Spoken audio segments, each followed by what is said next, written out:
Okay, let's make a start. Welcome to this webinar. My name is, well, first of all, ni hao to those of you who are Chinese. I'm not going to talk to you in Chinese because my Chinese is very limited. So I'm going to speak to you in English. And if you have a problem, just type a message to me and I'll try and explain things differently. My name is David Peckham. Unfortunately, nothing to do with football. My background is that I studied engineering at Imperial College in London, and I worked as an engineer for many years, and then joined a company called Price Waterhouse that became PwC. And some of you may know that's one of the biggest accounting companies in the world. And I worked for them on their strategic management consultancy for 13 years. So I got quite a lot of experience doing consulting. And I then became a director of PA Consulting Group, where I was there for about 6 years. And now I'm a director of Mandarin Consulting and a part owner of Mandarin Consulting. Now today, what are we going to talk about? Well, job opportunities for Chinese students and graduates in the UK. I hope that's what you're here to listen to.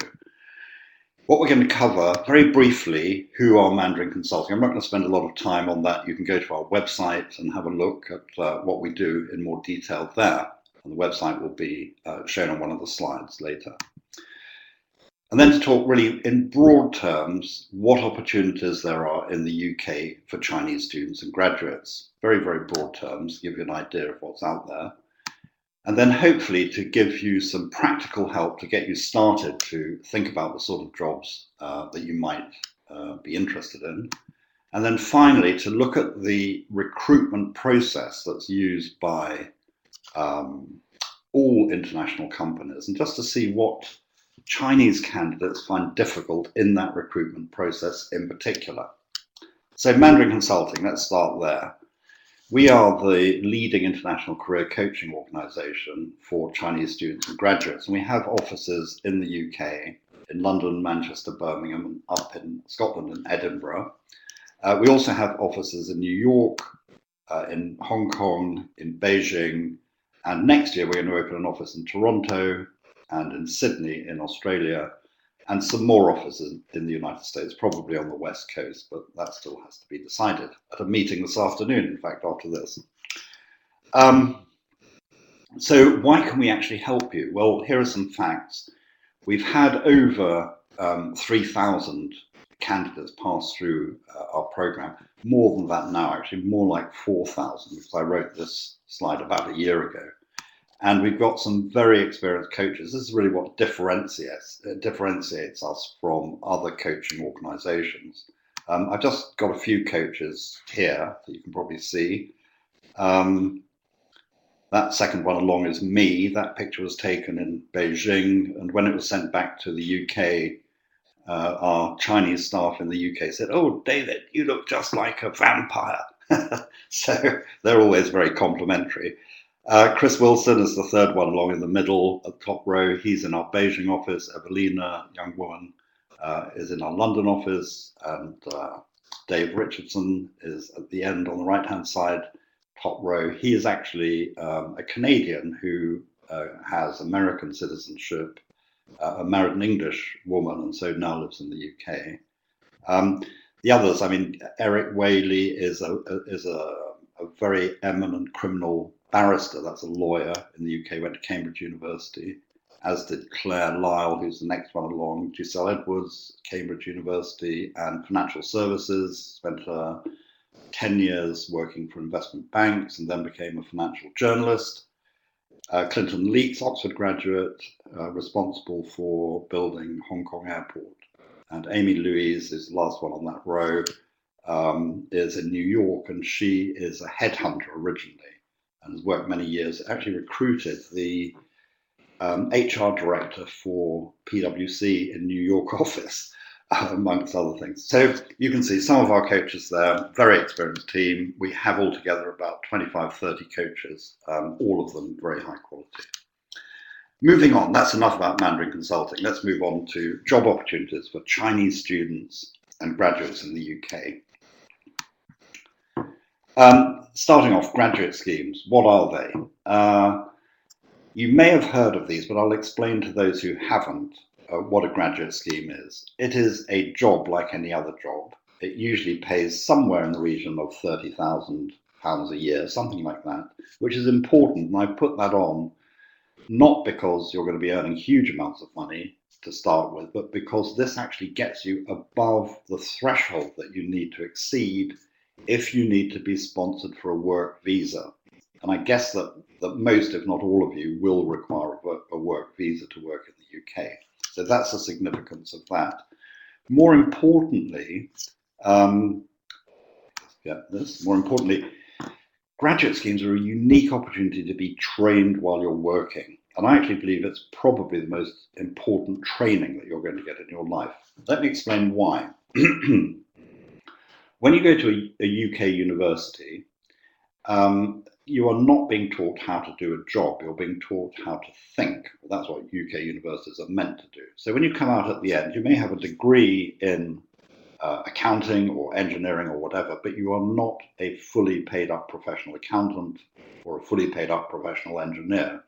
You have to go through a training process between being a graduate and being a fully paid up, if you like, professional.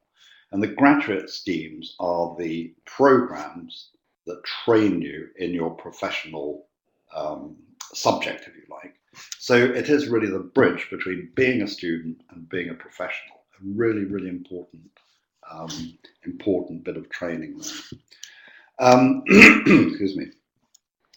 Graduate schemes usually result in some sort of professional qualification that you can use probably internationally. There may be some need for conversion tests when you go to other countries, but generally speaking, you can use your professional qualification in many different countries. It's also, graduate schemes are also, hope this is working, the foundation for a fast-track career.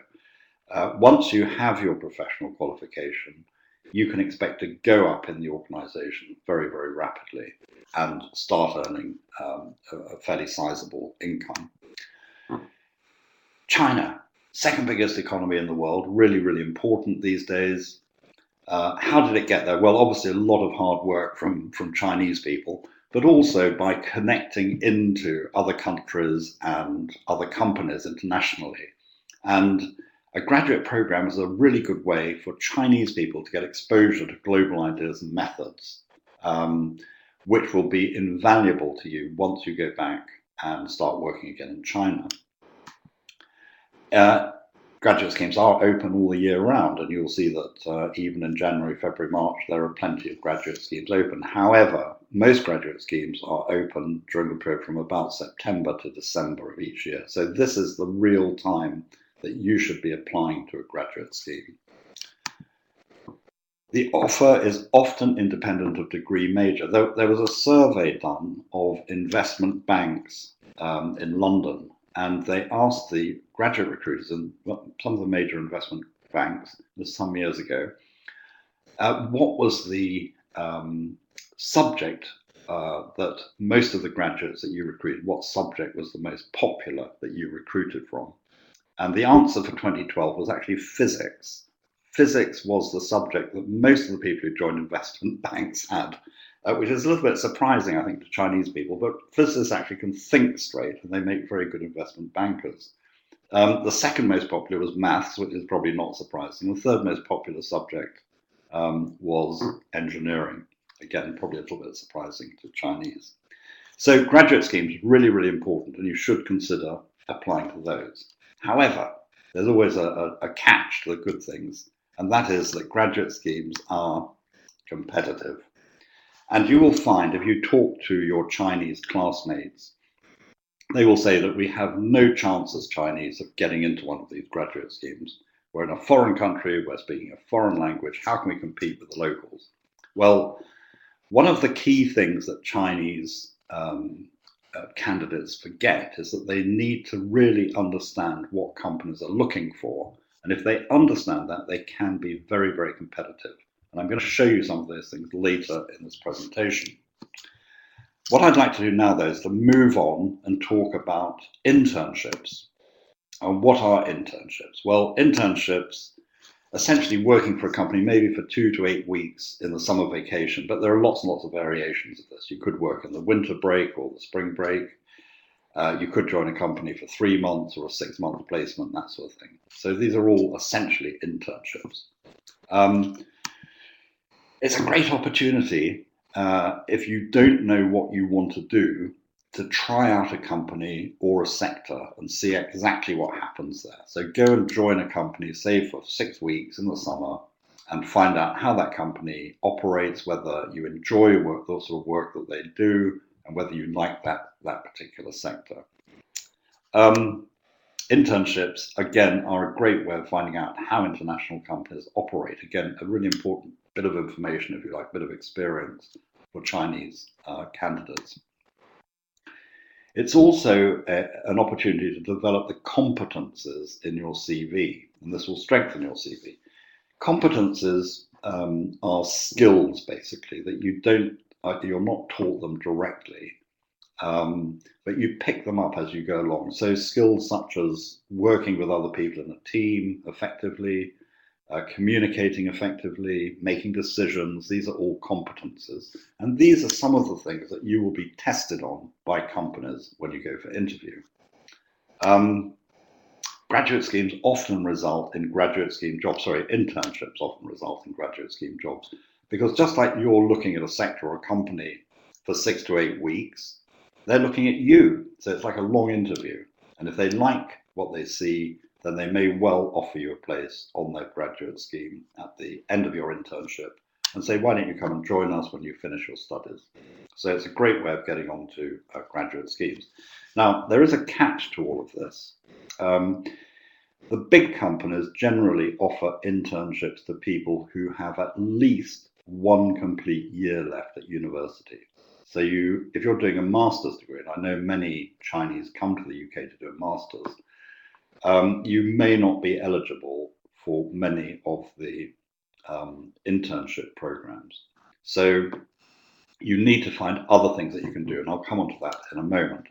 Internship applications, though, are also competitive. But once again, if you know what the companies are looking for, you can be very, very competitive as Chinese.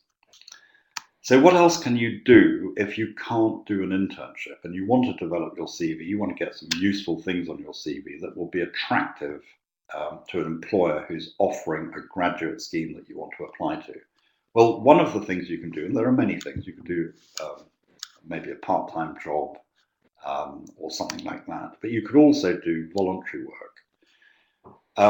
Voluntary work inside the university, join the union, join the Chinese Scholars and Students Association, that type of thing. Become an official, take some responsibility, and that will certainly boost your CV. You could also think about going outside the university, and I believe this is actually very good for Chinese students to go outside the university, because inside the university you'll be mixing with native English speakers who, generally speaking, are a bit impatient. Young people tend to be a bit impatient, and they won't help you with your English. If you go outside the university, people tend to be a little older. So if you're working in a charity shop, or maybe helping an older person learn how to use a computer on a one-to-one basis, this is really, really useful, because there are lots of different opportunities out there, but they can help you to improve your English. And I know that many Chinese candidates lack confidence because they're worried about their English language. So here's a really good opportunity to go and improve your English if that's what's worrying you. Work alongside an older person, teach them how to use a computer, very simple things like sending emails, buying things on the internet, and you can make friends with them and you can practice your English with them. And the other thing about voluntary work, it's available all the year round, and it's very, very flexible. You can do as much or as little as you have time to do. So when you're doing your exams, you can give it up probably. When you're on vacation, you can probably do a bit more, 5 or 6 hours a week or whatever. So very, very flexible, very useful. Right, let's move on. A little bit of practical help for you. When people come to the UK, they usually think in terms of investment banking as the sort of sector that they might be involved in, or something that's associated with investment banking, accounting, legal services, management consultancy, maybe IT services, or even property, which is to do with banking. But there are many other sectors in the UK that are actually quite interesting. I've just picked out some here. The automotive sector. Britain is the second largest, has the second largest automotive sector in Europe after Germany. And also there is something called the Formula One constructors, which is a £10 billion a year sector, which is at the leading edge of automotive technology. So if you're a mechanical engineer or an IT person, you might be very interested in getting involved in that sector. Another sector is aerospace. And people say, well, aerospace in the UK, well, does the UK have a space program? No, we don't have a space program here. But there are some surprising statistics. 40% of civilian satellites are designed or built in the UK. And that was the statistic I found a few months ago. So there is a very active aerospace sector. There are aircraft engines developed and produced here, Rolls-Royce engines, and many other activities such as Airbus Industries and so on. Technology. And again, there are some leading edge technology companies in the UK. ARM, you've probably heard of, design chips, which are used in all mobile devices, low power chips. There's Imagination Technologies, deal with digital communications. Wolfson's up in Scotland, near Edinburgh, deal with chip manufacturer. So there are lots and lots of things that you can do in that sector. Pharmaceuticals, again, the UK leads in a number of pharmaceutical areas. AstraZeneca, GlaxoSmithKline, very big international companies. The medical sector, we have the National Health Service, but there are many suppliers who supply into the National Health Service, developing new technologies, engineering and medicine, this sort of area. Fast-moving consumer goods companies, FMCG. These are the companies that are excellent at advertising. People like Coca-Cola, Unilever, P&G, Procter & Gamble, United Biscuits. There are lots of companies that, if you're interested in marketing, are ideal for you to go to. And the energy sector, particularly up in Scotland, in Aberdeen, is one of the centres of excellence for energy in the world. And many drilling companies, oil drilling companies, gas producing companies, oil field service organisations have their headquarters in Aberdeen. So really worth having a look. And of course, there are many other sectors. Moving on, I really recommend that you plan out your job seeking. Many candidates don't do that. They literally just apply to jobs as they see them, maybe on a job website or whatever. But if you plan out your job seeking, you have a much better chance of being successful. Now, graduate schemes are open all the year round, but the major period when graduate schemes are open, when every company is recruiting, is right now. It's between September and the end of December. So if you do your graduate scheme applications now, you should be getting interviews and assessment centres, maybe sort of November time, December time, and graduate scheme job offers next month, the month after. So if you're a master's degree student, you can actually line yourself up with a job before you finish your master's degree, if you're finishing in 2016. They do offer jobs 1 year ahead, generally speaking. But you will also find jobs available for 2015, if you look carefully. If you're doing voluntary or part-time jobs or an internship, you can use that to feed the competences that you learn in those jobs into your graduate scheme application. So this is very much a sort of generic plan for a candidate. You have to develop your own plan to obviously suit your particular situation. Let's move on. A little bit more practical help from us.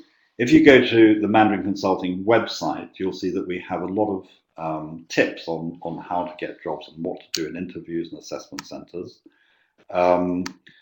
You will also see that there's a graduate scheme and internship update. It's really a list of companies that are offering graduate schemes right during that week. Now, it's not a comprehensive list. It's not meant to be every company that's offering. It's purely a list of sample companies. So it'll show you the width, if you like, of the sectors involved. And you should be able to pick out something of interest to yourself. The website address is here. You will obviously be able to access that later. You can book a session with a coach if you want to come and discuss your career possibilities with us. We can do a session for an hour or so just to explore what the possibilities are for you as an individual. Voluntary work. If you want to do voluntary work, there are lots and lots of resources on the internet. The one that I use is timebank.org.uk, and you may find that useful. You can actually sort the sort of voluntary work that you want to do and the location that you want to do it, so you can find things within an easy travel from where you live or from your university. Okay, let's move on to the next section. The recruitment process and steps that Chinese candidates find difficult. I've had to qualify this by saying some steps Chinese candidates find difficult, because otherwise we'd be here for many, many days. Let me show you a typical job application process. Here it is. If we look on the left-hand side, we've got CVs and covering letters. Now, I know in China, CVs are really important. They're the foundation for your job applications. They are important in the UK, but surprisingly, only about 60% of companies ask you for a CV or resume.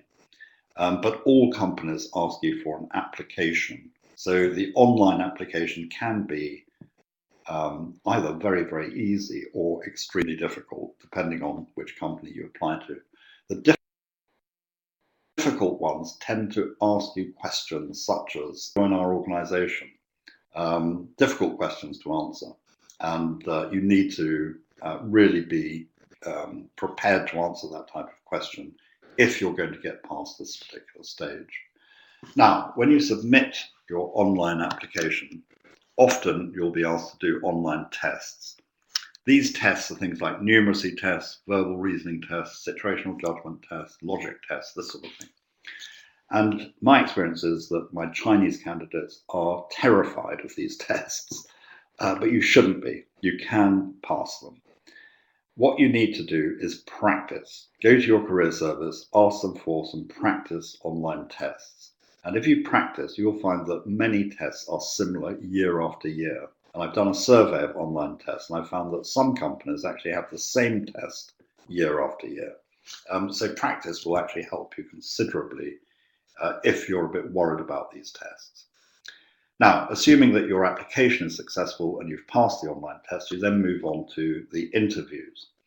Interviews can be telephone interviews, probably about 30 minutes, 40 minutes long. They can take lots of different forms, actually, interviews. Face-to-face interviews, probably about 45 minutes to an hour when you actually go to the office and meet the people.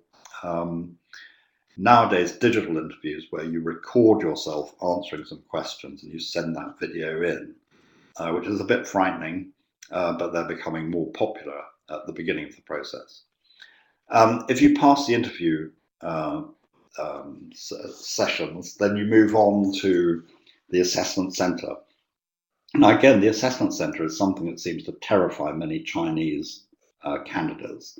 But you shouldn't be terrified. Essentially, the assessment center is a simulation of the sort of work that you will do when you join the organization. So typically, an assessment center will last maybe anything from 4 hours to a complete day. Some are even longer than 1 day. I've had one candidate who went to a legal company, and the assessment center was 3 days long. But that's very unusual. So in the assessment center, you'll be doing things like making decisions on emails and other information that you're given, a simulated situation. You might be asked to do a discussion, say, with other candidates to solve a particular problem, looking at your team working skills. You may be asked to do a presentation. You could be asked to do case studies, this type of thing. So it is a simulation of the sort of work that you're going to be doing when you join the company. So you should be happy to do this and actually enjoy this activity. Otherwise, you have to ask the question, why are you applying for that particular job? Now, if you're successful at the assessment center, Usually the process finishes with some sort of senior interview with a director or a partner of the organization who's really confirming that you're the right sort of person for that position. And then you get the job offer, which you're looking for. That's what the objective is of all of this. Now, what I've discovered with Chinese candidates is they focus very much on the CV and covering letter, and they forget that they have to jump all these other hurdles. So you should be preparing yourself for each of the stages, not just the CV and covering letter. Again, your career service can help you with these stages. There is an underlying characteristic, though, of the whole job application process, and that is it is a selling process. You are selling what you have in the way of skills and attributes to a prospective employer. And I know that many of you probably haven't sold anything in your life, let alone sold your own skills and attributes. So I'm going to talk a little bit about selling. Now, what do we mean by selling? Well, selling essentially is a matching process. It's matching two things. On the one hand, the skills and attributes that you've got, and on the other hand, what the company is looking for. And the closer you can put those two things together and match them, the more chance you've got of getting a job. And so it really means that you must understand both of these two parts. And my candidates say to me quite often, well, I know what I've got. I can read the job description, so what's the big deal in doing this matching? But let me try and illustrate why you might not fully understand the sort of skills that you've got. What I would like you to do is to think back to the very first day that you were in the UK. Can you remember that day? What was it like?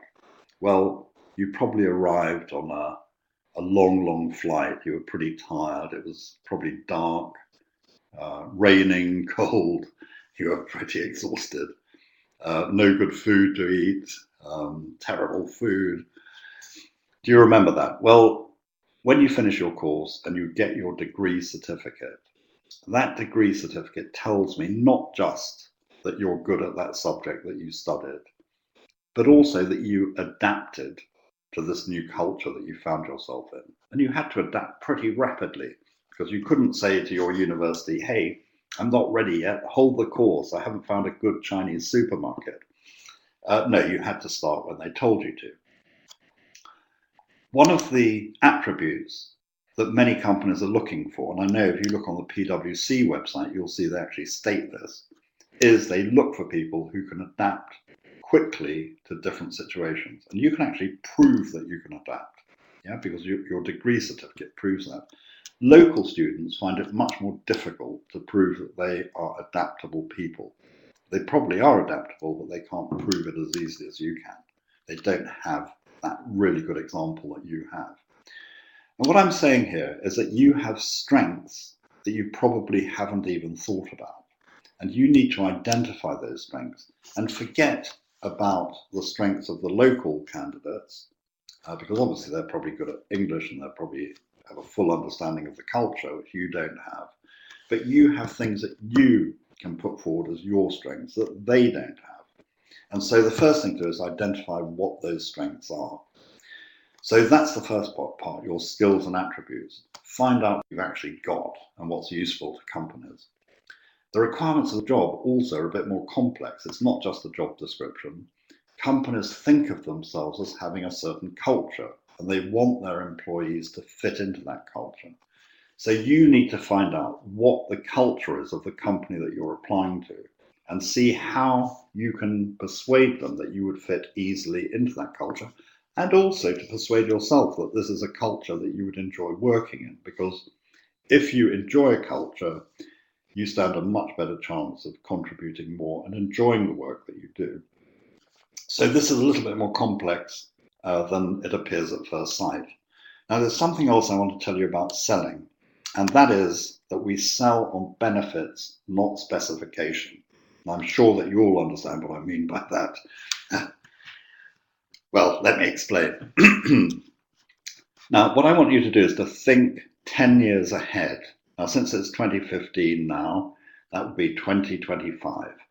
what is it going to be like for you in 2025? Well, let me try and paint a picture. You're in your early 30s, you got married, you've got two small children. There's no one-child policy anymore in China, so you've got two. And you're looking for a safe motor car to take your children around into their ballet classes and violin classes and whatever else they're doing. Here is a safe motor car. It's actually a Volvo, which is owned by China now, so it's a safe Chinese car. But I'd like you to forget that this is a safe Chinese car and think of it as a car you've never heard about before. Now, what I'm going to try and do is sell you this car. So I'm going to try and persuade you that this car is a safe motor car. Remember, I'm an engineer. Engineers are terrible at selling things. So here I go. This car is very safe because it's got 0.5mm steel box sections front and rear with shear stiffeners of 150mm centers, allowing high energy crumple zone absorption together with sidebars, blah, blah, blah. Would you buy that car from me if you're looking for a safe car? Probably not, because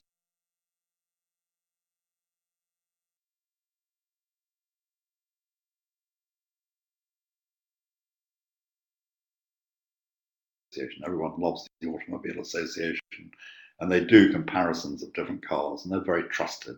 Now, if the Automobile Association or your close friend said to you, this car is the safest in Europe, you might think about putting it on your list or taking it for a test drive, yeah? Well, this is a benefit, and this is a specification. Now, most Chinese write their CVs or resumes in terms of specification, what I did, rather than in terms of benefit, what I can offer. Let me give you a real example of this. I had a young woman who was applying to the bank HSBC for an investment.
Well, to me, it tells me that they worked very effectively as a team, because if they didn't, the Big Mac would come out differently.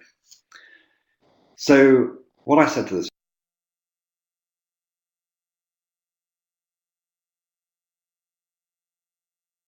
I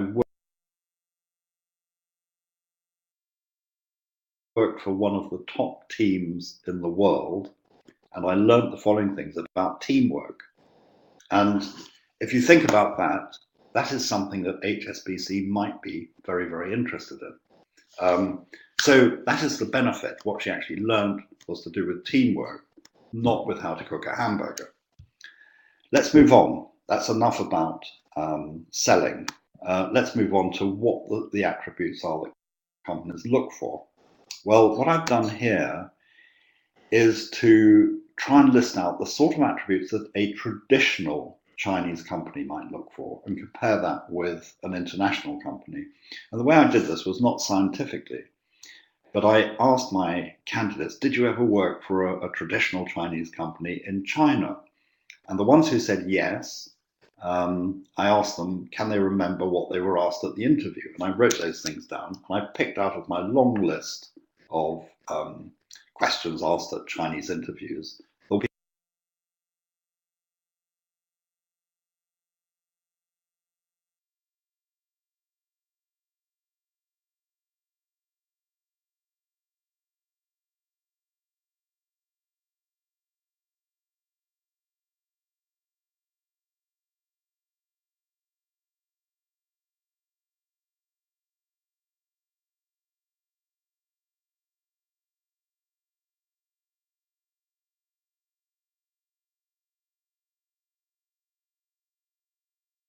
People who can carry out orders effectively. If I tell you to do something, I can be sure that you're going to go off and do it.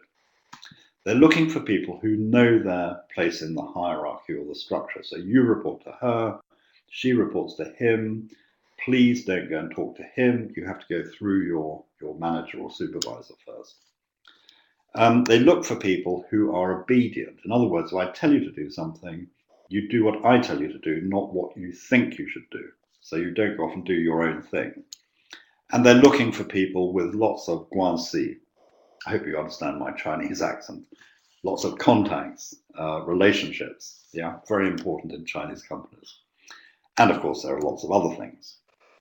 So what about international companies? What are they looking for? Well, international companies assume you're going to be hardworking if you join them. And they're looking for motivated people. Motivated people are a little bit different to hardworking people. Motivated people are people who actually want to do the work. So if I'm a motivated person, my boss is run over by a bus and carted off to hospital, I don't sit back and think, oh, great, I can have a bit of a holiday now. She's gone into hospital for 3 months. No, I actually get on with my work, and I probably do her work as well. They're looking for people who are effective in teams, because as a graduate, you will always work in a team. Now, be careful, because teams in the West are different to teams in China. My understanding from my Chinese colleagues and from my candidates that in China, teams work harmoniously. That is the important thing. Everyone agrees and gets on with the work. In the West, people tend not to agree with each other in a team. So typically you might have a team which has a marketing person in, a production person, and maybe a finance person.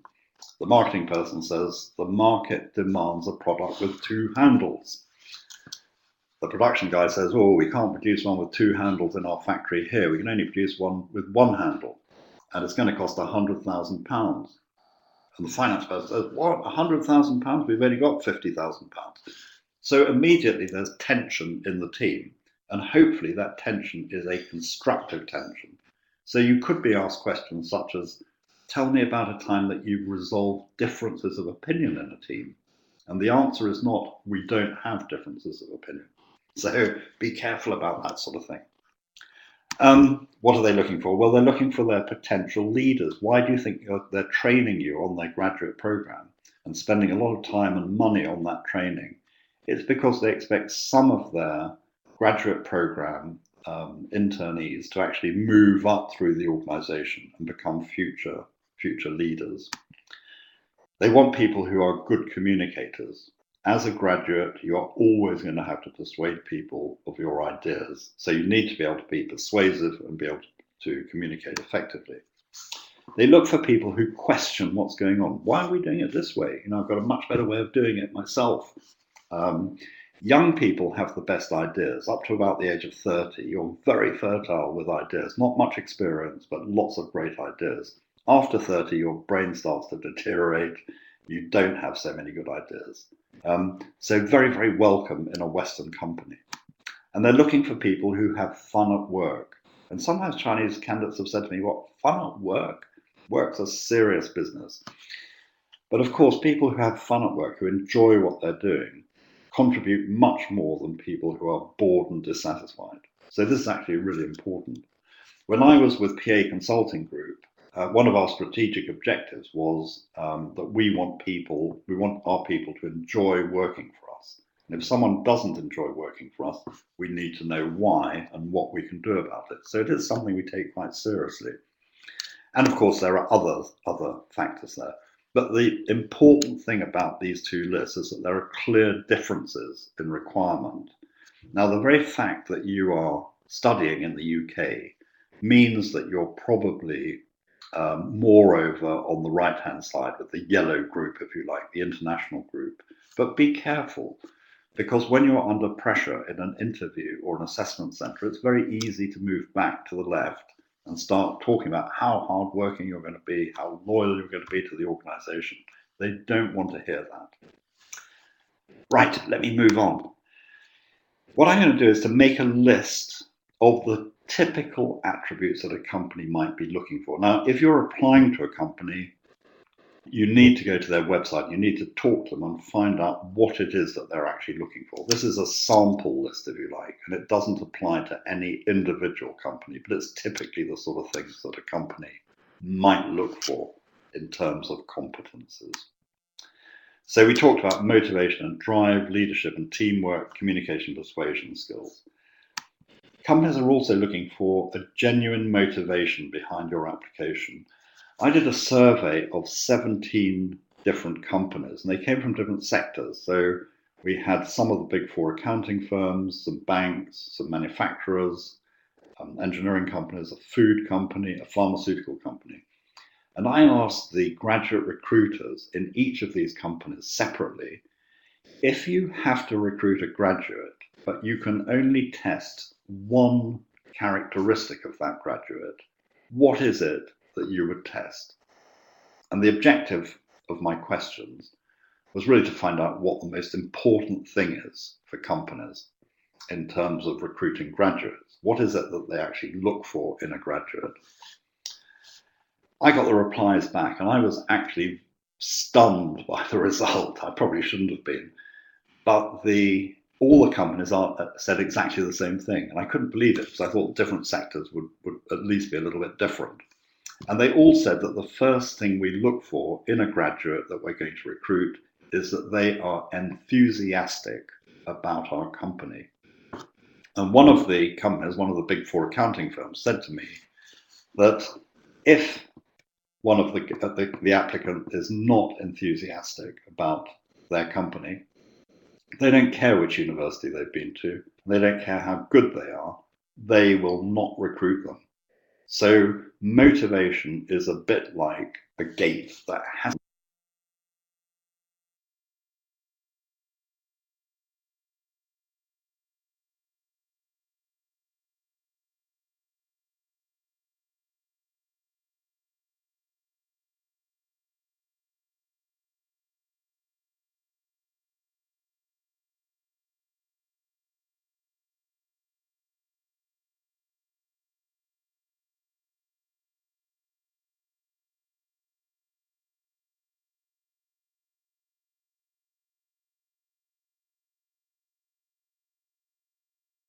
knowledge of the company to determine your level of motivation. Moving on, they're looking for individuality and innovation. Now, I know this is very different to China. In the West, individuality is really prized. And we believe that each person as an individual is unique, and there has never been anyone like them previously in the world, and there is no one like them at the moment. Now, if one agrees with that, then every person has a unique contribution to make, and a unique innovation, unique ideas. And companies are really interested in how and what your uniqueness is. So that's important. Problem-solving abilities. All graduate jobs involve some sort of problem-solving ability, so you need to be able to demonstrate.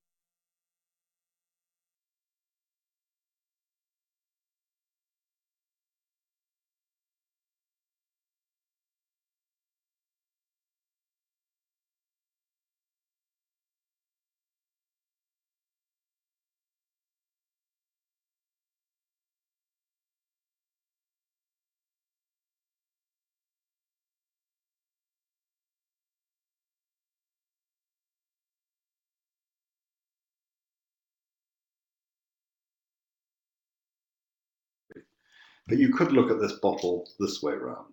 And if you look at it this way around, end on, you end up with a picture like a fried egg. completely different picture. And the aha factor is really when you think of an issue completely differently to your colleagues. You go into a meeting and you explain how you thought about that issue, and everyone says, aha, we didn't think of it like that. So really, it's original thinking, really important. I'm just looking at some of the questions that are being answered.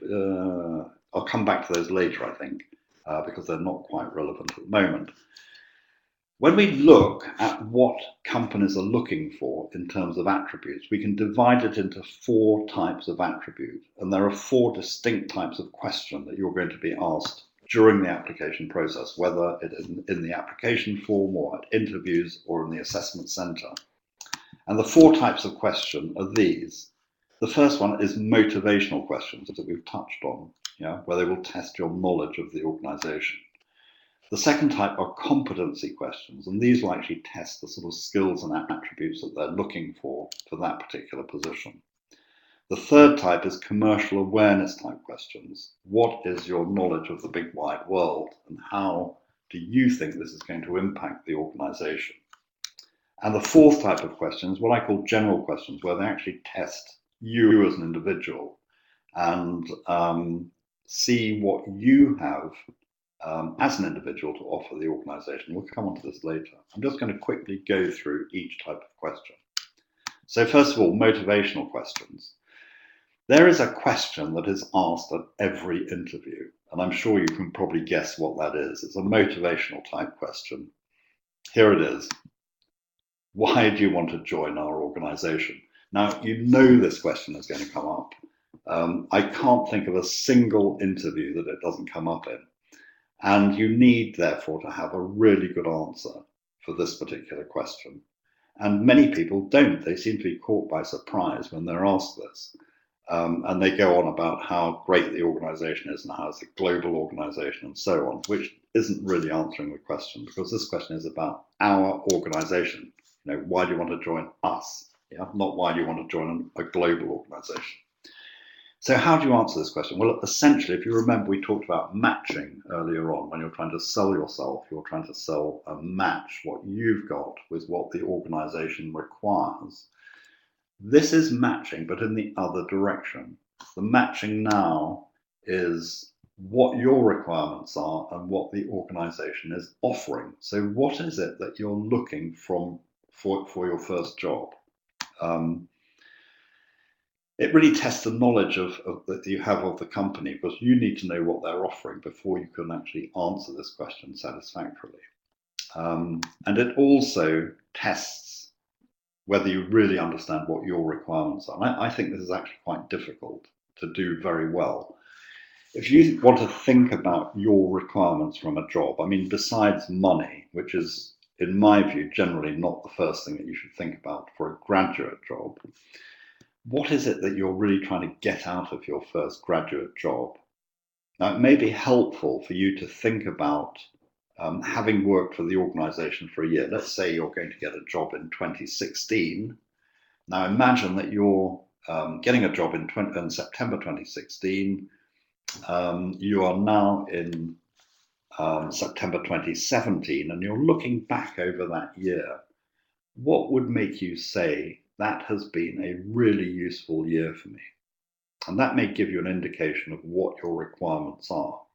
Now, what I've done here is to set out some requirements that might coincide with yours.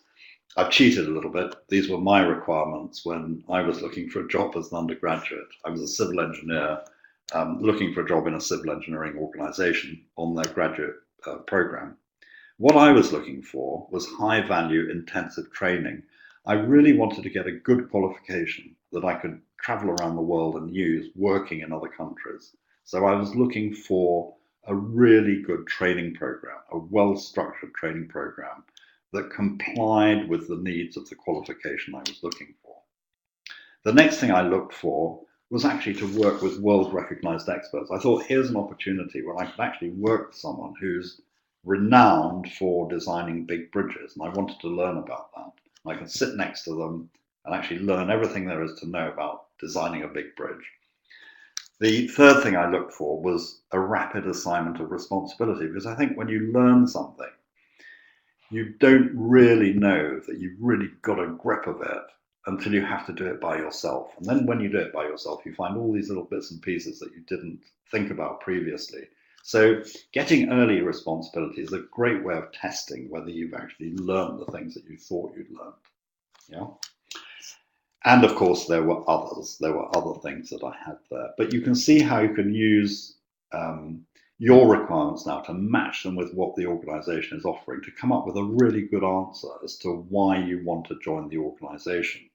I'm not saying that you shouldn't say things like, I want to join a global organization. As Chinese, you probably do want to join a global organization, one that's recognized in China. So when you go back to China, you can say, I was trained by Unilever or Procter & Gamble or PwC or whoever it is that will actually be recognized in China, so that you will have your own requirements. But this essentially is a much better way of setting about preparing an answer for this particular question that you know is going to come up. That's motivation. Let's move on to the next type of question, competency questions. Now, competency questions generally start something like this.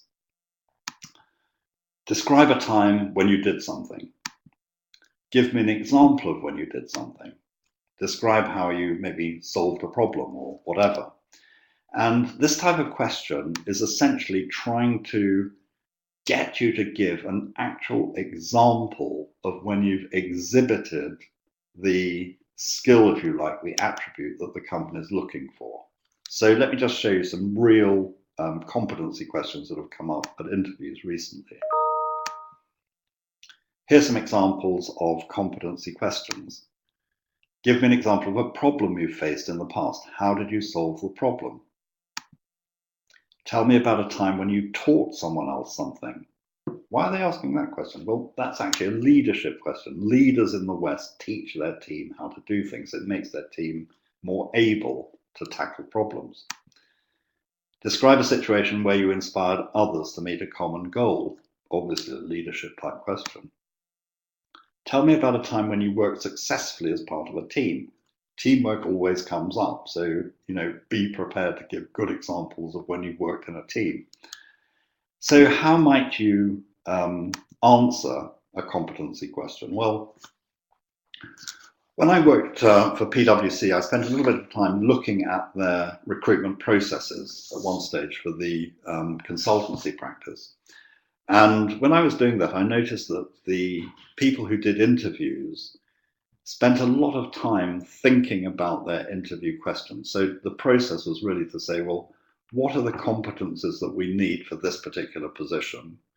And they would agree those, a list of competences. And then what questions should we ask the candidates to explore whether they've actually got these competences that we're looking for? So what that tells me is that each question in an interview is looking for a particular piece of information.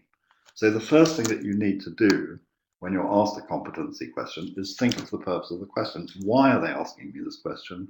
What particular piece of information are they looking for?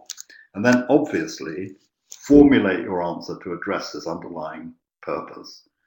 You might use the STAR method to structure your answer. The STAR method is just a simple way of structuring an answer to a competency question. If you put STAR and competency answers into your search engine on the internet, you'll come up with lots of websites that explain it. Very, very briefly, STAR, each of the letters of STAR stand for something. So S stands for the situation you were in, T is the task you were given, A is the actions that you took, and R is the result that you got. So it's just a nice way of structuring your answer. It doesn't always work, in my opinion, but it's worth trying. Now, let me give you a real example of a competency question. Here it is. Tell me about a time when you were unsuccessful. I have a little story to tell you about this because I was sitting in the Mandarin Consulting reception area once when I first joined Mandarin Consulting, and a young woman came in and sat next to me. She was thinking of joining our program, actually, and we got chatting.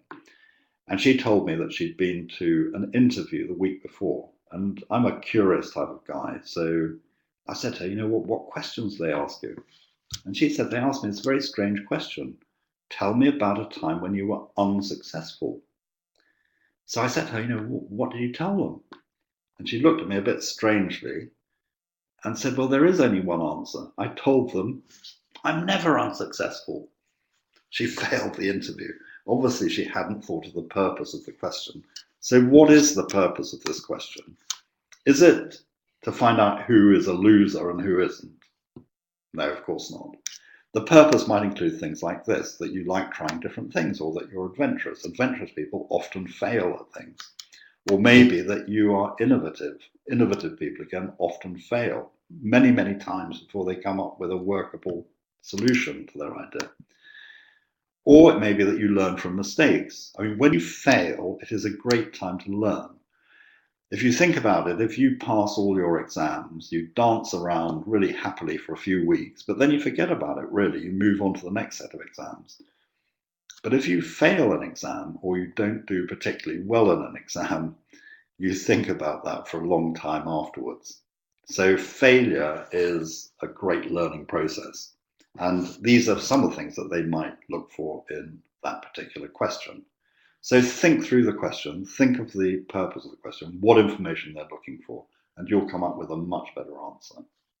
So that's competency questions. Let's move on to the next type of question, commercial awareness questions. Now, you may remember that I said that graduate recruiters have said to me that this is the weakest area for graduate applicants from all nationalities, not just Chinese, but Americans, British, the whole lot are very, very weak in this area. Now, that's really good news, because it means here is an opportunity where you can actually be a lot better than the others if you prepare correctly for it. Let's look at some examples of commercial awareness questions, and you can see why they're difficult then. Here's one that comes up frequently. Give me an example of a company that's doing well. Why is it doing well? Here's another one. Tell me about an item you've read in the news. How do you think this will impact our organization, and what do you think we should do about it? Now, this is a difficult question. They want your analysis. They don't want you just to regurgitate what you've read in the newspaper or heard on TV. They want you to have digested it and actually come up with some ideas of your own. This came up recently. How have oil prices moved recently? What impact do you think this will have on businesses? And of course, there are many other types of commercial awareness questions, but the point of putting these examples up is it's clear that you can't walk into an interview and expect to answer these questions satisfactorily. You've got to do some work, some preparatory work beforehand. Some of my candidates have said, well, I'm not going to get this sort of question. One person sticks out in my memory from about 3 years ago. She was a fashion designer. She had studied fashion design at one of the big art schools. And she was applying to some fashion houses. And she said to me, I won't get this sort of stuff. I design clothes, they're not interested in this sort of stuff. And I said, well, I've done some research, and I think they may ask you some commercial awareness questions. So we did prepare. And when she went, I think it was Vivienne Westwood was the fashion house. The first 3 questions she were asked were commercial awareness questions, because of course fashion is a cutthroat business and it's a very commercial business. But engineering is also commercial business. If you're going to build a structure or a bridge or whatever, or design a chip or design a new piece of electronics, you have to raise money for that, and you have to get people to invest in it. And so you need to be able to put forward good arguments in terms of your commercial awareness. So let's look at commercial awareness question, how to answer it. Here's an example. I've just picked the first one. Give me an example of a company that's doing well. Why is it doing well? Now, I've picked this company to start with, Kodak. I know some of you may recognize this because it used to be 20, 30 years ago, it was actually one of the top brands in the world. It was up there with Ford, Coca-Cola, Apple now, people like that. And Kodak was up there. Unfortunately now, poor old Kodak has taken a tumble. Let me explain why. Kodak originally produced cameras, middle of the range cameras, pretty good value cameras, but they made their money by producing the film for those cameras. And it was film which was coated with chemicals that you exposed to light, and then you had it developed, and they printed your photographs or gave you slides or whatever.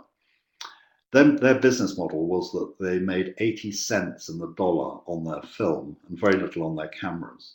And of course, we all know what happened. Digital cameras came along. Poor old Kodak, their business model was shot through. And they tried lots of things. They put imaging machines into pharmacies such as Boots in the UK, where you go in and put your SD stick in or your memory stick and print out your photographs. Well, I don't know about you guys, but I haven't printed out a photograph, I think, for 15 or 16 years now. So you guys probably have never printed a photograph. Poor old Kodak went out of business a couple of years ago. The irony is, the funny thing about this is that they actually invented the first digital camera, and it was the very thing that put them out of business. Now, there's another organization, Fujifilm, Japanese company, which had exactly the same business model as Kodak, but are actually doing really well. If you look at their website, I looked recently, they're doing particularly well at the moment. And apparently what happened is that the senior management of Fujifilm sat down about 15 years ago and said, this digital camera business is going to put us out of business completely. What are we going to do about it? And what they did, they formed a group who then looked at the assets that Fujifilm had. And one of the assets was the chemicals that they used in making their film. And I think they had something like 80,000 chemicals that they really understood the chemistry of. And a young woman in the group, I always hoped that she was under the age of 30 with bright ideas. She came up with the idea that, hey, we put these chemicals on our film at the moment. The film is a cellulose-based film, and this human skin is a cellulite-based substance, which is very, very similar. So why don't we become a cosmetics manufacturer? And that's what they did, amongst other things. They became a cosmetics manufacturer, and they supply many of the big brands with cosmetics now. They also deal with pigmentations in the computer screens and TV screens, things like that. So what they did, they moved their knowledge, their technology, if you like, into an adjacent market where it could be used. And by doing so, they became, once again, very successful. And they're still going very strongly today. What I've put in here is a cartoon from The Economist magazine. I don't know whether you've heard of The Economist magazine. Maybe you have. Or whether you read The Economist magazine, which is a different question. Maybe you don't do that. But I'm going to suggest that you start reading The Economist magazine. Not that I've got shares in The Economist magazine, I hasten to add, but I think it's an excellent publication for getting together some examples like this. If you read The Economist magazine, if you pick one article a day to read for 6 weeks, that's 7 articles a week, pick the ones that are of interest to you. Don't read about British or Scottish politics if you're not interested in those subjects. You won't continue reading if you're reading stuff that bores you, but pick out things that really interest you. And I can guarantee you that over a period of 7 weeks, you will pick up some excellent examples that you can use in your commercial awareness interviews. That's the first thing. The second thing is that if you write down the words and expressions that you don't know and don't recognize, and look them up and practice them with your native English-speaking friends, you remember you got those from your voluntary work, your business English will go up hugely, and you will be able to do things like read the briefing note that you get at assessment centres very quickly and understand all about it, rather than just reading a 20-page briefing note and maybe not understanding it very well. So it will help you in all ways in your application process. Let's move on. The final type of question, general questions. General questions need to be thought through, and people don't think them through. And I'm going to explain this to you in a moment. They're questions like this. Tell me about yourself. Now, they've got my CV. What more do they want to know about me? Well, companies have discovered that well-rounded employees are much more effective than people who are very, very focused. So they have become increasingly interested in what you're passionate about outside of work and outside of studying. And in fact, that big Scottish bank, RBS, for their interviews actually tell you they're going to ask you about your passions and what you're interested in outside of work and studying. Let me give you an example. I had a candidate about a year ago who she was studying math actually at Imperial College. She had never been to an interview before in her life, either in China or in the UK. And she'd applied to a company called BDO, which is an accounting firm, not the big four, it's just below that level. And she was going for an interview with them. And her English was not great, I have to say. I knew that BDO from my experience, my research, did ask this type of question. And so I asked her, what are you passionate about outside of work and studying? And she said to me that she was very, very interested in Chinese art. Now, I know nothing about Chinese art. So I said to her, tell me about Chinese art for 10 minutes. And she did. And I have to say, she was fascinating. And I could have listened to her all afternoon. Anyway, she went off to the interview. It was a Friday morning when she had her interview. And about 2 o'clock in the afternoon, my phone went. And it was her on the end of the phone saying, David, I think I've passed my interview. And I said to her, you won't know yet. They won't have told you. And she said, no, listen to what happened. And she said, they did ask that question. What are you passionate about? And I did talk about Chinese art, and I could tell the interviewer was really, really interested. He was sitting forward and listening very carefully. And then at the end of the interview, he said to me, would you mind staying back for 20 minutes or so, because I want to show you something. And anyway, he took her to another room in the building, and there on the wall were 2 Chinese paintings. And he said, we've just bought these 2 paintings for £1,000 each. Are they worth it?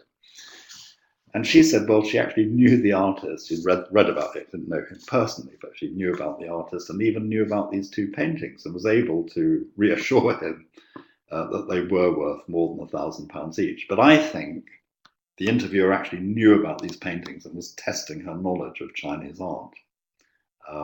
That's my guess. Anyway, she did pass the interview.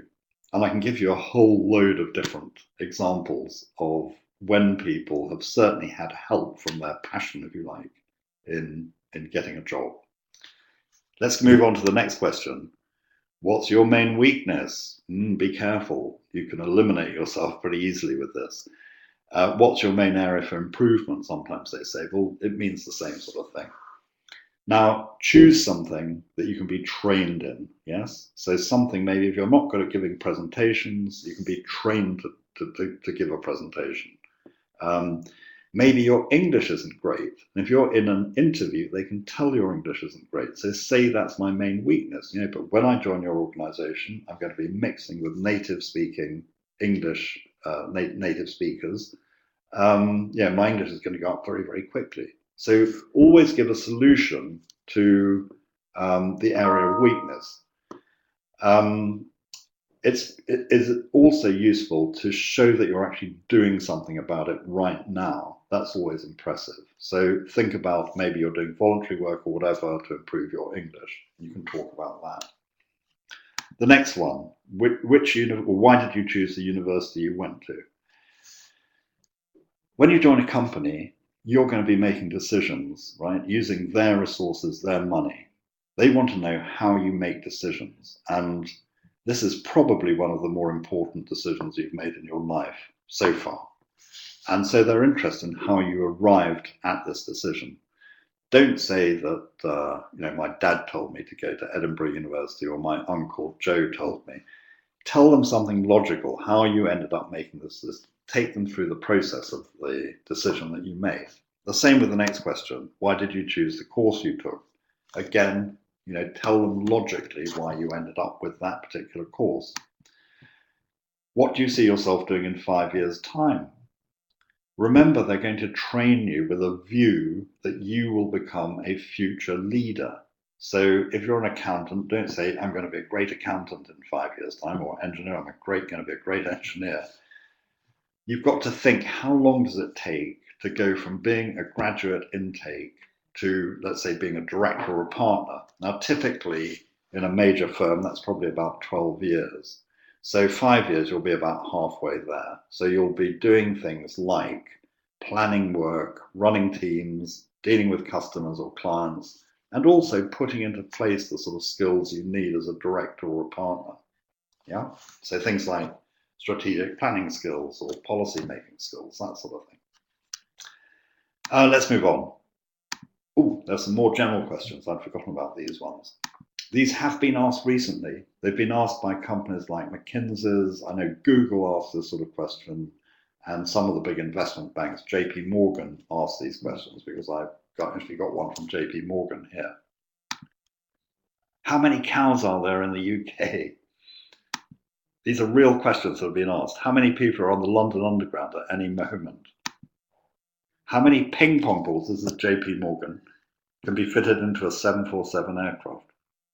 Why are they asking these mad questions? Well, essentially, it's to test your thinking processes. They want you to talk your way through the answer that you're going to give. So they want to know what assumptions you're going to make, maybe what questions that you would ask them, to find out some of the sizing for this, and then to talk through the methodology that you use.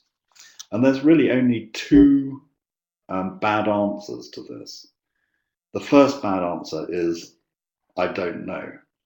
And the second bad answer is an irrational answer, because although they're not looking for a precise answer from you, they are looking for something that is rational, that can stand up to inspection from a rational point of view. So maybe if you said, well, how many cows are there in the UK? Oh, let me think about that. Oh, coming from the airport, I saw, I think, 3 in a field. So 3. That's not going to get you very far, because it's not a rational answer. So if you're going to have these sorts of questions, generally speaking, they will tell you beforehand. And there are plenty of resources on the internet where you can look at these. Finally, we're getting to the end now. What I call the job-seeking skills equation. If you think about your academic level, it's something like this, let's say. When did you start? Well, probably 6 years old, yeah, in China. And you studied junior school, middle school, high school. You did Gaokao probably. Went to a university in China, went to a university in Scotland. You've spent about 16 years probably getting to where you are as an academic level.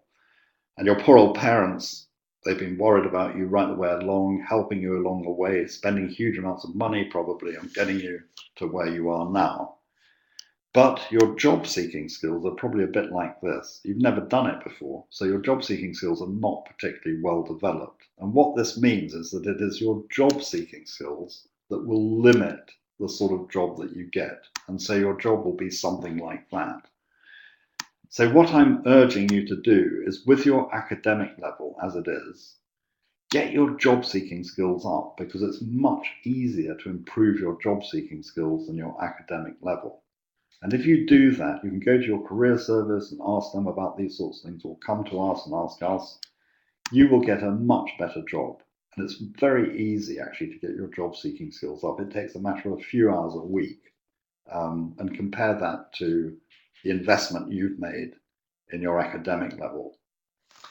One other thing I just want to show you quickly is there is an association called the Cathay Association that Mandarin Consulting actually supports, and we sponsor some of their events.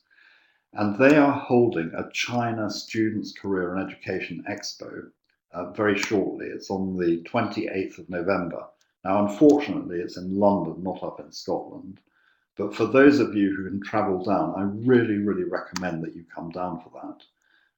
Some of the companies who are going to be there: EY, big accounting firm; Dynex is a big technology company; Freshfields is a law firm; HSBC is a big bank. You're probably well familiar with that from China. And these are just a sample that I picked out of, I think, 30 or 40 companies that are going to be there, and many others, of course. But these companies are looking for Chinese graduates. So here is, I think, the first career expo that actually is focusing on recruiting Chinese graduates. So I really think it's worthwhile for you to come down and have a look at the companies here, because this is only for people like you. And that is the end of my presentation. Now, what I'm going to do is have a quick look and see if I can pick up some questions here. And please pass on questions that you'd like to ask. The first question I've got here is it possible to apply for a job if I have no subject background? For example, I study psychology, but I want to apply for a marketing job. Yes, you're in luck actually. In the UK, the possibilities are much wider than in China or even in the United States to move from your major into an adjacent area. I'm a living example. I started off life as a civil engineer. I then joined a big accounting firm, PwC, and now arguably I'm in a recruitment type of organization, Mandarin Consulting. So I've moved around quite a bit from my original subject. But certainly, if you look, as I spoke earlier about investment banks, that's a very good example. They recruit people who don't have a banking background at all. In fact, you're better off if you've got a background in pure science or engineering or maths if you want to go into investment banking, rather than banking and finance. I'm not saying banking and finance people can't get a job in banks, but the favourites are people with maths and pure science for certain types of jobs in banks. So yes, you can with a psychology degree. I would think that's a very good foundation degree to have for marketing. And marketing is really understanding, what people want, and there's a degree of psychology in that, and actually presenting something to them that is convincing and fulfills their requirement. So yes, it is not a problem to move from your degree major into something else. In fact, if you go to, I'm very, very familiar with the PwC graduate website, and if you go there and look under applying, you will see there's a whole range of jobs that you can apply for. And if you actually go to the detail of the jobs and look at the requirements of the job, generally speaking, except for very, very specialized jobs, generally speaking, for graduate recruitment purposes, they will say we require a 2-1 degree or equivalent in any subject. Yeah? So that's a very good example. Obviously, if you want to be a brain surgeon or something like that, or even in a specialized engineering job, you do have to study brain surgery or doctor or medical or engineering or whatever it is. But you can do that if you really wanted to be a brain surgeon. But generally speaking, any sort of commercial job, you can use a variety of degrees to get into. I hope that answers that question. Let me look at the next one. Question, are the recruitment timelines structured like the UK milk rounds, or are they all company and all year round specific? I'm not quite sure what that means, but I'm guessing now that you're asking me, do companies recruit at the same time of the UK milk rounds and not at other times of year? The answer to that is that companies recruit graduates mainly between September and December of each year. It is a season, if you like, a high season for recruitment. So right now is the high season. However, having said that, a lot of companies will recruit throughout the year. And so let me give you the example of PwC. I don't know how many graduate programs they're recruiting for at the moment. So I'm guessing to some extent that it's probably about 160, something like that, in the hundreds anyway.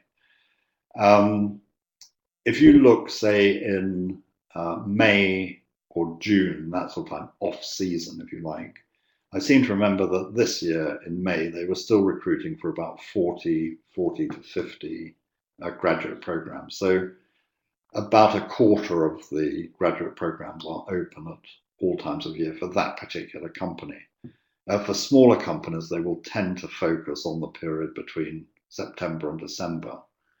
But the bigger companies will recruit all the year round, but will have everything open September to December and lesser things open possibly after that. The other point there is that they recruit, generally speaking, 1 year in advance. So they will be recruiting now for September of 2016. And they think that people who are studying now in their last year, whether it's a master's degree or a bachelor's degree, will be looking for a job for when they finish their studies. Now, that doesn't mean that there is nothing open for 2015 now. There certainly is a lot open for people who want to start work immediately. In other words, people who've completed their university course in 2015 and are now looking for a job that they can take up immediately. There will be some graduate programs that are recruiting for this year. I hope that answers that particular question. There appear not to be any other questions at the moment. Please let Robert have your questions if you have any.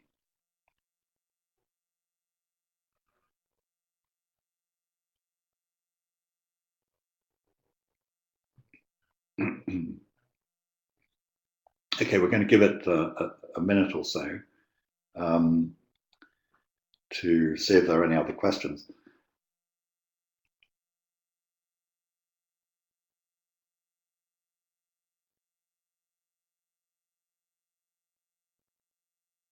Oh, good. I hope you've got something out of this webinar. I think that generally speaking, I think Chinese candidates are very, very strong candidates. The main problem they have is that they do not understand what companies are looking for. That's the first thing. And because they don't understand what companies are looking for, they tend to tell each other that it's impossible to get a job, because one of them may try for a job and fail and then tell everyone else, well, it's impossible to get a job in the UK. And I'll tell you about that in a moment. Here's another question. As for postgraduates who have not graduated, what time can we apply for jobs? For postgraduates, I guess if you haven't graduated at this time of year, it means that you have at least 1 year left to do your studies in. Generally speaking, I would apply 1 year before you finish. So if you're finishing in 2016, sort of July, August time of 2016, you should be applying right now for a job, because then you can get that out of the way, and more things are open now for 2016 than will be open when you complete your studies in 2016. So it's always worth doing it in advance. And it means that you will not have the worry then of thinking, what am I going to do when I finish? Because your visa then will be running out, presumably. And you will have probably 4 or 5 months to find a job when you've finished your studies. I'm not saying that it's impossible to get a job in that time. In fact, most people get a job within 3 months, but I think it puts more pressure on you if you're looking for a job against the time of your visa running out.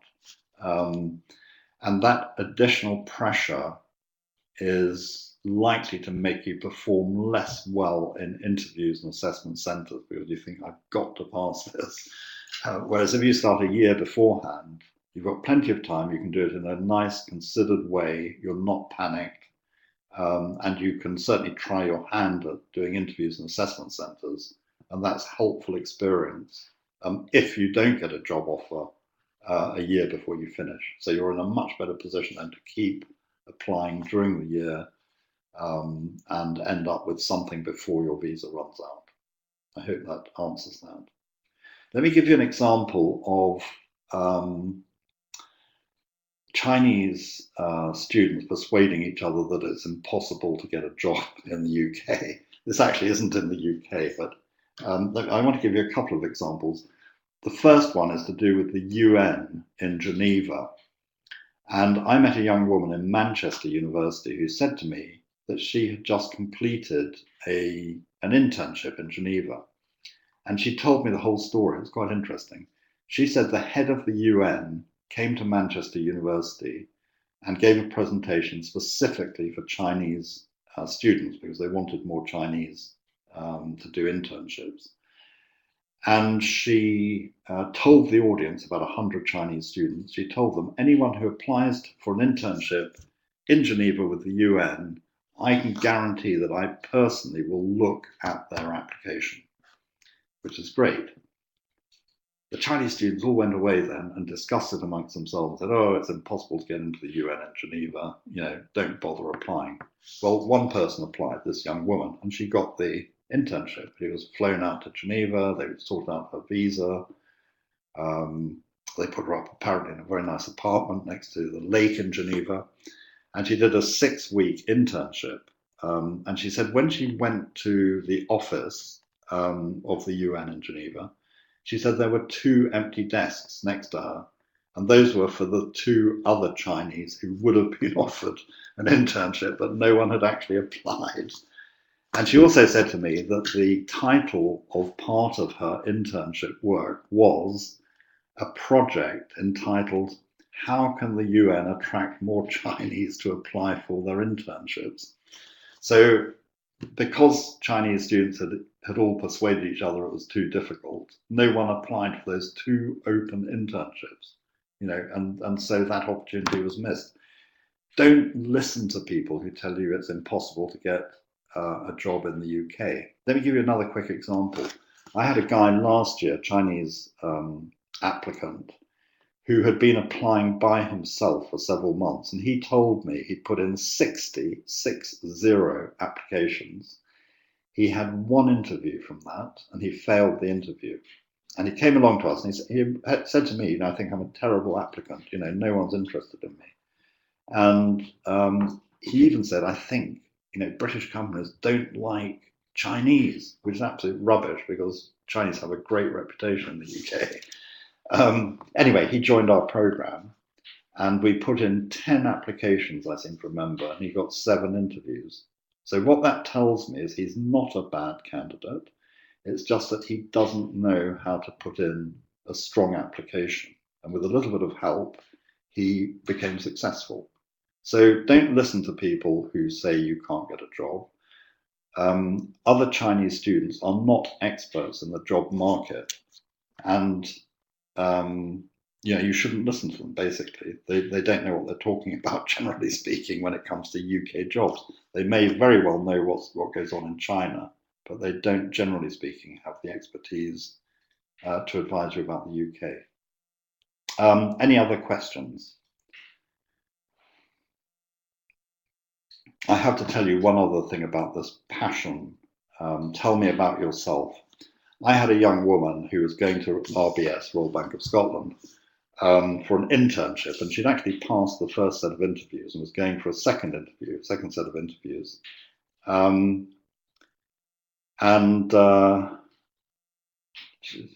I'm just looking at the questions that are coming up. I'll very quickly do this one. RBS actually are very kind because they tell you what questions they're going to ask you. And one of them was, tell me about something you're passionate about. Anyway, I sat down with this young woman and I said, right, what are you passionate about? And she said, I really love traveling around Europe. And we talked about it for a while. And quite honestly, I didn't think she was that passionate about it. I think what she was interested in was getting a picture of herself in front of the Eiffel Tower, in front of the Charles Bridge, in front of the Colosseum in each city in Europe, and sending them back to China to make her friends jealous. I think she had a list of all the cities that she wanted to visit, and she was ticking these off one after the other.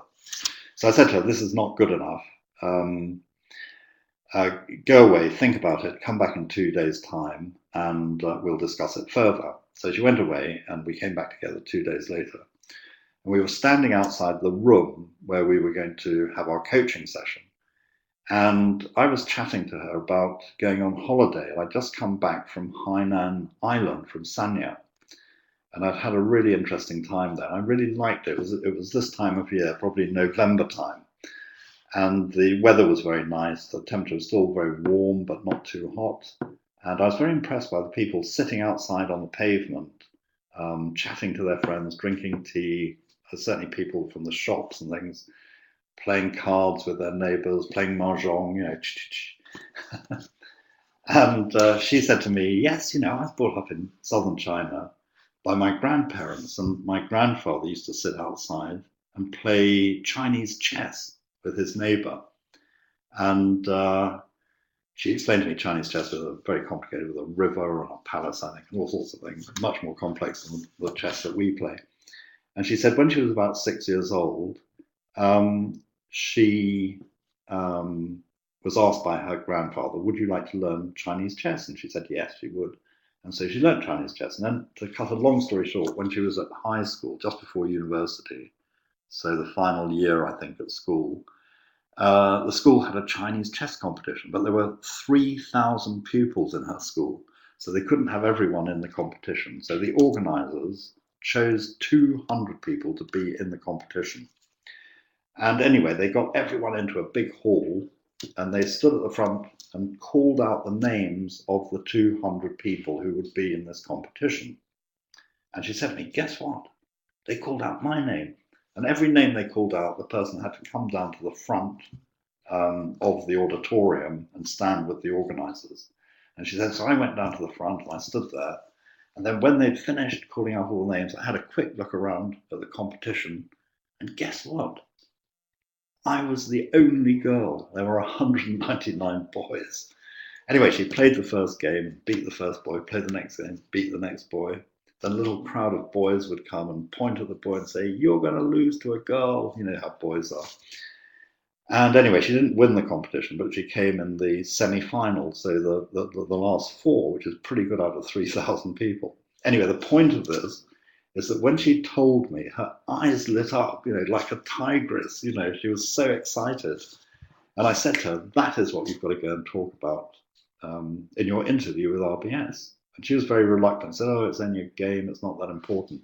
And I said, you go and talk about that and you'll stand a good chance. Anyway, she did, and she passed, and she got an internship. And I understand that there were 2 internships that year, and there were 600 applicants. And I'm sure this Chinese chess helped to get her, helped to clinch that deal. She was so passionate about it, you know, really, really interesting. So think about those sort of things. Let me go back to the questions. Here I have a question. Could you suggest some more companies, recruitment, targeting Chinese and Chinese candidates? Can more easily get in from your experience? So really, which are the companies that Chinese can get into easily? I think that's the question. I think big international companies are the ones that you will find easiest to get into. And the reason I'm saying that is that in my experience of big companies, they are looking for the very best globally because they operate globally. So they don't care whether you're Indian or a Russian or American or British or Chinese. They just want the best talent. Yeah. And so they will consider anyone who passes their criteria and who can perform well in the application process. So I would suggest you go for bigger companies.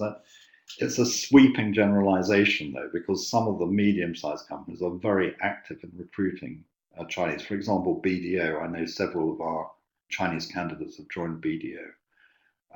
And some of the even smaller accounting firms have been attractive and have accepted Chinese candidates.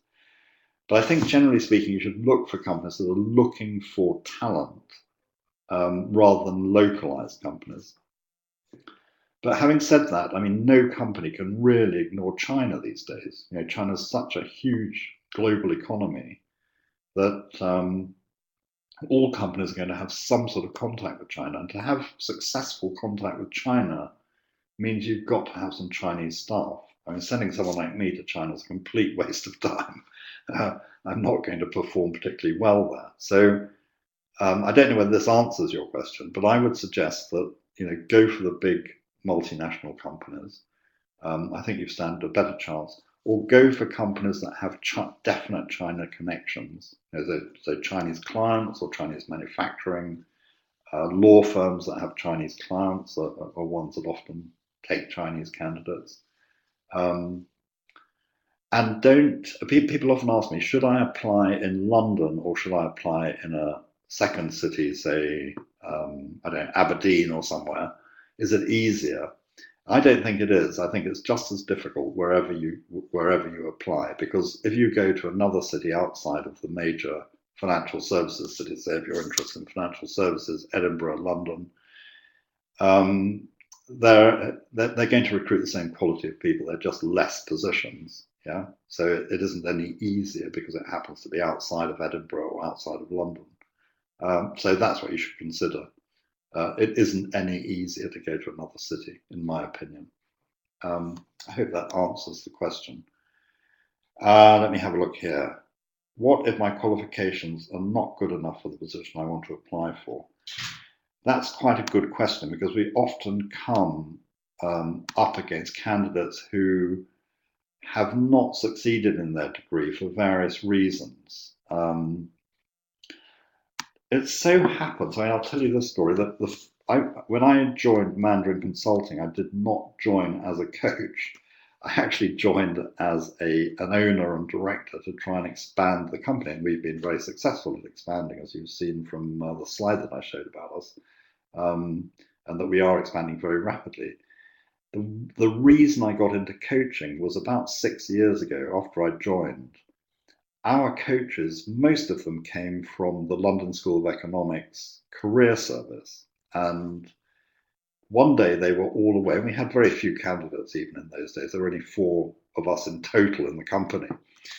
And one of those was an English reception guy who had very, very long blonde hair and short trousers.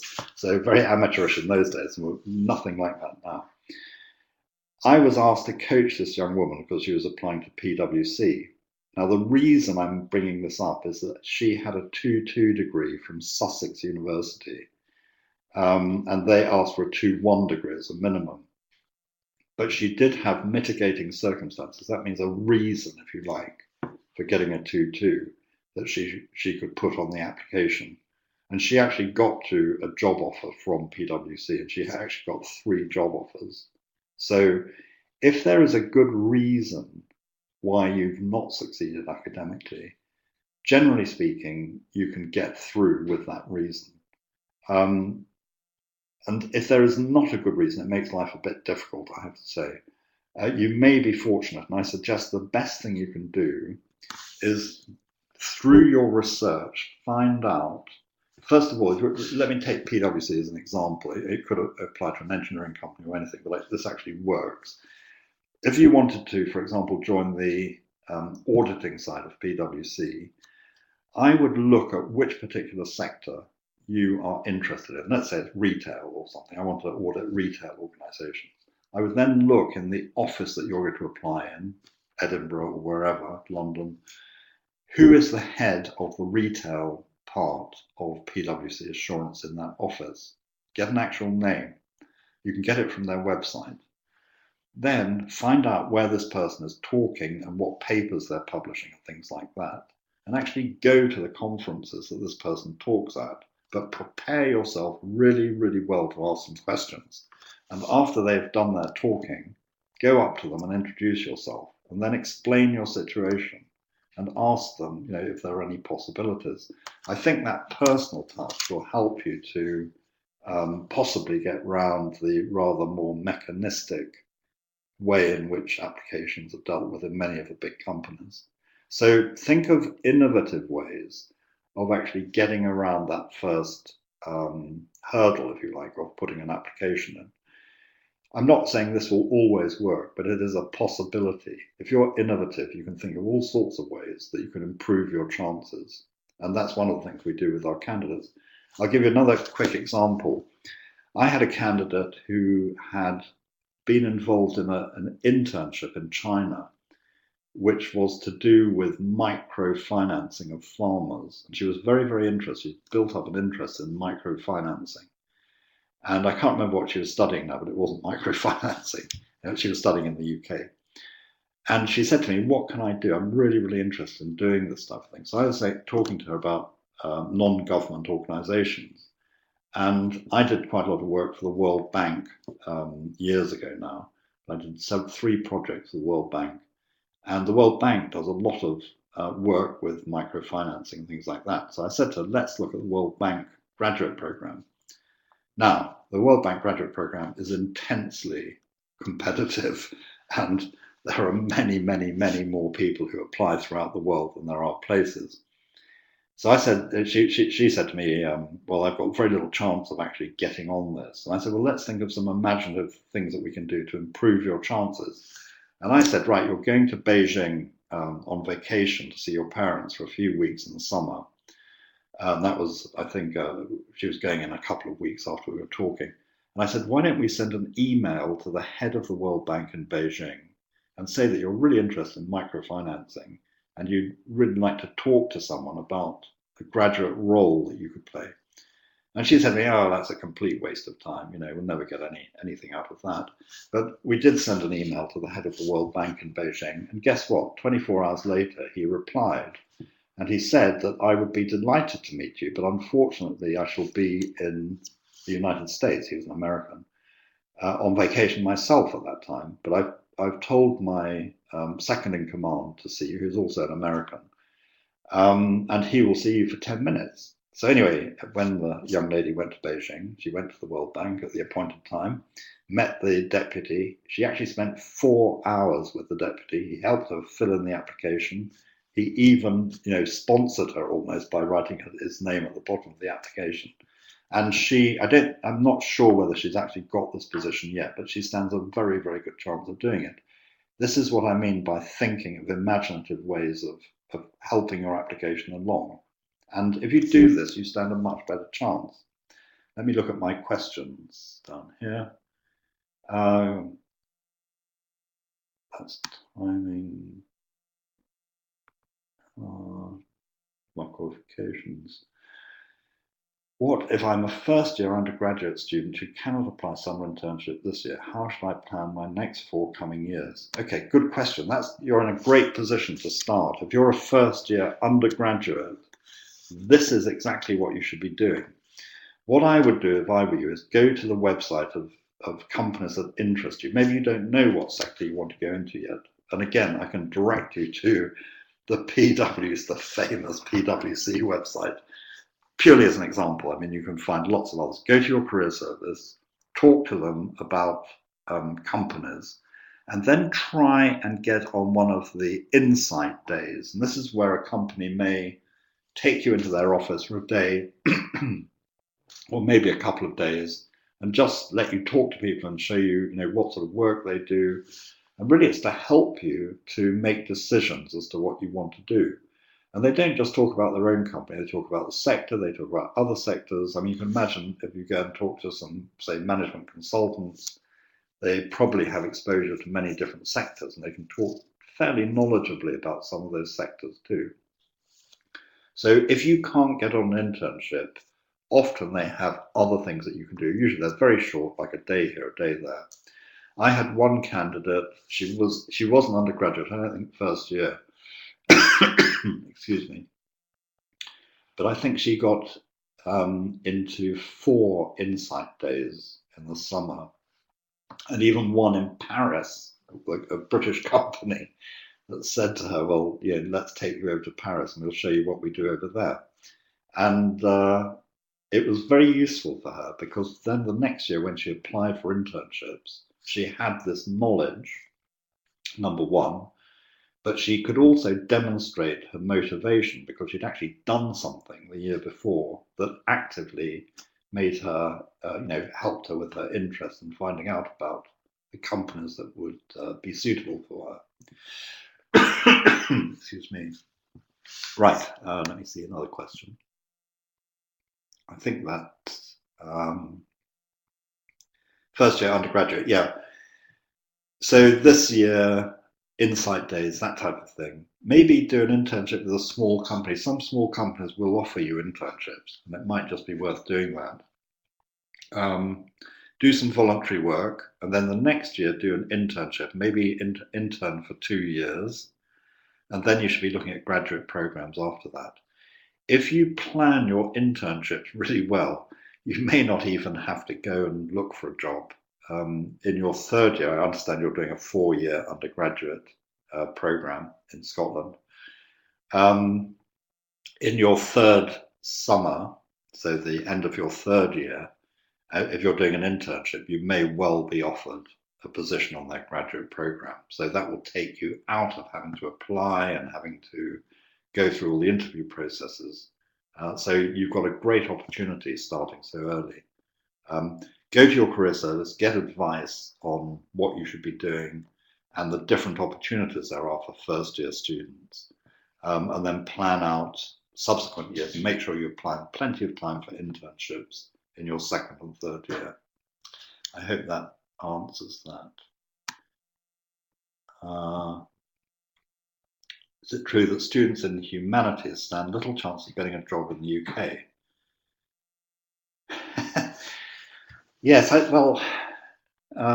think, again, when you recruit people, I mean, I'm thinking about my own experience. I've done quite a lot of recruitment for teams that I ran in various organizations and looking at Price Waterhouse's recruitment processes, which became PwC. I don't think we are prejudiced against people with humanity type academics. There is a preference, I guess, for people who are numerate. Generally speaking, people who can assess situations and have some degree of numeracy. But that doesn't mean advanced mathematics. It means a knowledge of numeracy, being able to size things up. I think with humanities, it relies more possibly on how you perform in the interview. And you've got to be very well prepared. I think as an engineer or a mathematician or a pure scientist, you can probably get away with a different type of interview where they want to make sure you're not a complete nerd and that you actually have other dimensions to your personality rather than talking in terms of megabytes and things like that. Humanity people are very, very interesting people. I mean, they have knowledge of philosophy and arts, and so they can score highly on certain aspects of the interview, but they should sort of brush up on their numeracy skills beforehand, I think. I don't know whether that answers the question. But, I certainly think there are great opportunities for people who study humanities in the UK. Think about marketing. I mean, marketing is thinking about what populations want and what sort of products are suitable, and working with not only the customers, if you like, or potential customers, but also with product developers and manufacturing people to actually finance people. So you use a wide range of skills, and I think that insight into behavior is really important in all jobs, actually. As a graduate, you're always going to work in a team, you're going to work with other people. And so, humanities can actually help you enormously with that interpersonal relationship. And that may be something that is more important for a company than, simply being, a nerd of some sort. So don't be put off if you're doing humanities. We've got many, many success cases of people who've studied philosophy and even education. I've been talking to someone who studied education yesterday, actually, and she, I think, is going to be very successful. Any other questions?